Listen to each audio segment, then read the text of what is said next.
Hi అక్క. అక్క చెప్పండి. బయట పార్లర్స్ లో 1000 కే మేకప్ చేస్తున్నారు, మీరు 800 కి చేస్తారా? చెయ్యమండి. ఎందుకు? ఒకసారి మేడంని అడుగుతాం. ఏంటండి? బయట పార్లర్స్ లో 1000 రూపీస్ కే మేకప్ చేస్తున్నారు, మీరు 800 కి చేస్తారా? చేస్తామండి. అరే శనివారం రేణిగుంట సంతలో మేకప్ ప్రొడక్ట్స్ దొరుకుతాయి కదరా తక్కువకి, అవును మేడం. చేసేస్తే పోతుంది. అదేంటి మేడం అలా అంటున్నారు? బయట చేస్తున్నారని చెప్తున్నారు కదా. అదే అండి, వాళ్ళు ఏం ప్రొడక్ట్స్ వాడతారు ఏంటనేది చెప్పరు కదా. ఇప్పుడు రేణిగుంట సంతలో అనుకోండి, ఐలైనర్ 10 రూపాయలకి, లిప్స్టిక్ 10 రూపాయలకి ఇలా తక్కువ రేట్కి వస్తుందండి. దాంతో అనుకోండి మొత్తం మేకప్ 200 300తో కవర్ అయిపోతుంది. కాబట్టి దాంతో అయితే చేసేస్తాం.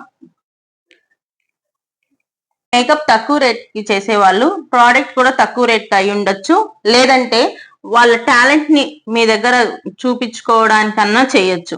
కానీ ఇక్కడ ఏంటంటే ఒక లిప్స్టిక్ కొనాలన్నా మాకు 1500 2000 పడుతుంది. ఒక లైనర్ కొనాలన్నా 1500 2000 అలా పడుతుంది. బ్రాండెడ్ దీంతోకి వెళ్తే ఏవైనా కాస్ట్ ఎక్కువ. బ్రాండెడ్ ప్రోడక్ట్స్ వాడితే మీ స్కిన్ బాగుంటుంది కాబట్టి మేకప్ కి మినిమం ఛార్జ్ అన్నా తీసుకుంటారు, మరి తక్కువకి ఎవరు చెయ్యరు. చేస్తున్నారు అంటే ఒకటి వాళ్ళు ప్రాక్టికల్స్ మీ మీద చేస్తుండాలి, లేదా తక్కువ రేటు ప్రోడక్ట్స్ అయి ఉండాలి.